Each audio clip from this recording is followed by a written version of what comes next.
안녕하세요, 청취자님. 마태복음 말씀을 한 10분간 깊이 들여다보는 시간, 벌써 14번째 만남이네요. 네, 벌써 그렇게 됐군요. 오늘은 마태복음 5장 31절부터 48절까지 소위 하나님 나라 백성의 관계 원칙, 이걸 좀 살펴보려고 하는데요. 아, 그 중요한 부분이죠. 이혼, 맹세, 또 보복, 원수 사랑까지? 맞아요. 당시 사회 통념을 완전히 뒤엎는 그런 말씀들이잖아요. 그렇죠.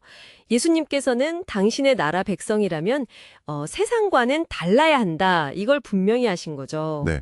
오늘은 특별히 엄희광 목사님의 글을 좀 참고해서 이 말씀들이 우리 관계에 어떤 실제적인 변화를 가져올 수 있을지 그 핵심을 좀 파헤쳐 보려고 합니다. 좋습니다. 예수님의 가르침은 단순히 그냥 더 착게 살아라. 이게 아니거든요. 그렇죠. 핵심은 그 인간의 그러니까 겉으로 율법 조항 지키는 걸 넘어서는 거예요. 마음 중심, 그 관계의 근본 동기가 하나님을 향한 신뢰로 바뀌어야 한다는 데 있죠. 아, 마음의 중심이 바뀌어야 한다. 네, 내 권리 주장하기 전에 먼저 하나님을 신뢰하느냐, 이걸 물으시는 거죠. 그렇군요. 그럼 첫 번째 주제, 이혼 이야기부터 시작해 볼까요? 31절, 32절. 네, 그 당시에는 남편이 이혼 증서만 써주면 비교적 쉽게 이혼할 수 있었다고 들었는데요. 예수님은 음행한 이유 외에는 안 된다. 굉장히 엄격한 기준을 말씀하셨어요. 맞아요. 당시 기준으로는 파격적이었죠. 예수님은 여기서 결혼 언약, 그 자체의 신성함, 그 무게를 다시 한번 강조하신 거예요. 언약의 무게군요. 네, 당시 이혼이 여성에게 굉장히 불리했거든요. 예수님은 그런 사회적 약자를 보호하시면서 결혼은 그냥 계약이 아니라 하나님 앞에서 맺은 거룩한 약속이다. 이걸 보신 거죠. 관계 자체의 소중함, 그 책임감을 강조하신 겁니다. 아, 책임감. 중요한 말씀이네요. 그럼 다음, 맹세 이야기로 넘어가 볼까요? 33절부터 37절. 네, 맹세.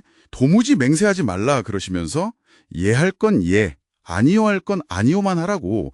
이게 그냥 말 조심해라. 이런 뜻은 아닌 것 같은데요? 그렇죠. 그 이상이죠.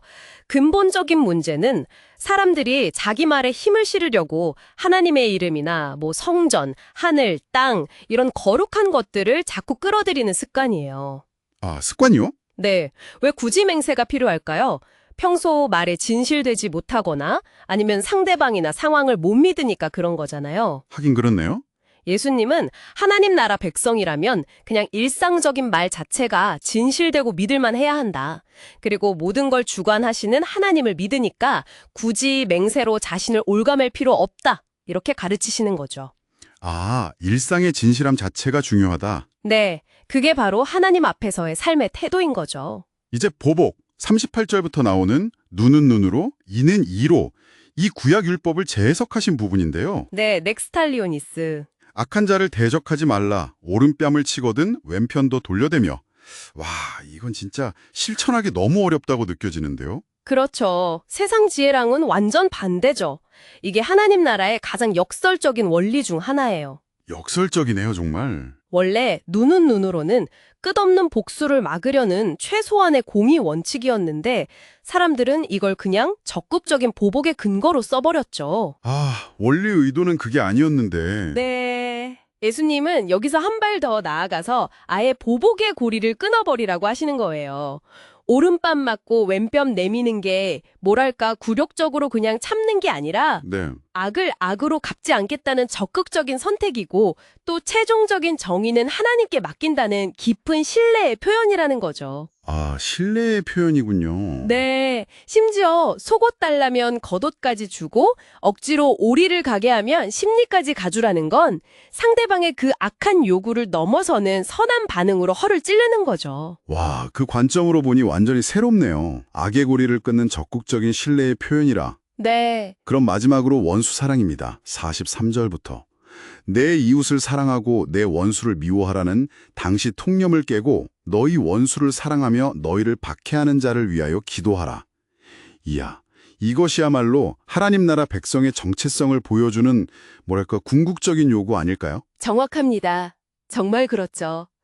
이 원수 사랑이야말로 우리가 하나님의 자녀라는 걸 보여주는 가장 확실한 증표라고 볼 수 있어요. 증표요? 네.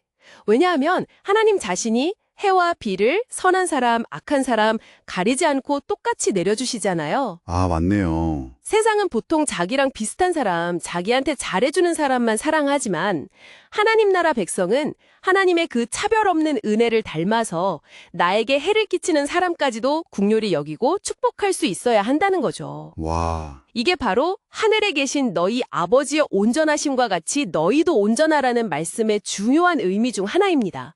세상과는 구별되는 하나님의 성품을 닮아가는 삶이죠. 듣고 보니 이 모든 가르침들이 결국은 하나님을 신뢰하는가? 이 질문으로 돌아가는 것 같아요. 네, 맞습니다. 핵심이죠.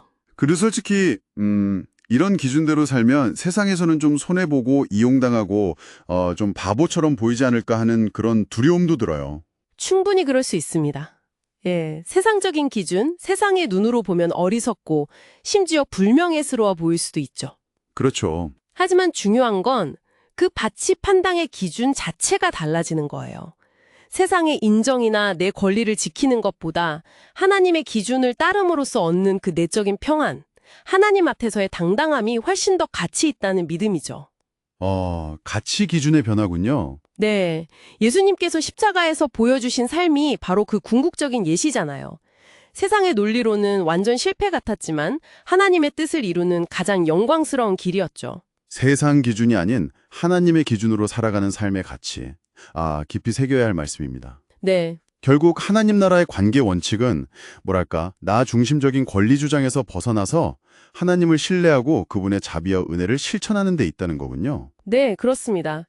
그래서 청취자님께서 오늘 이 말씀을 한번 떠올리시면서 스스로에게 이런 질문을 던져보시면 어떨까 싶어요. 어떤 질문일까요? 만약 내가 지금 내 권리를 조금 내려놓고 예수님이 보여주신 이 기준을 적용한다면 가장 먼저 변화를 경험하게 될 관계는 무엇일까 한번 생각해 보시는 거죠. 그게 배우자일 수도 있고 자녀, 직장 동료 아니면 오랫동안 좀 불편했던 그 사람과의 관계일 수도 있고요. 정말 좋은 질문인데요. 청취자님은 어떤 관계가 가장 먼저 떠오르시나요? 그 변화의 시작을 오늘 이 시간 한번 조용히 다짐해 보시는 것도 좋겠습니다. 네, 작은 시작이 중요하죠. 저희가 나눈 이야기가 청취자님의 하루에 작은 용기와 좀 따스한 영감을 더했기를 바랍니다. 자, 그럼 청취자님, 근심 걱정은 잠시 내려놓으시고 오늘 하루 정말 눈부시게 반짝이는 순간들로 가득 채우시길 저희가 응원하겠습니다. 네, 응원합니다. 다음에 또 흥미로운 이야기로 찾아뵐게요.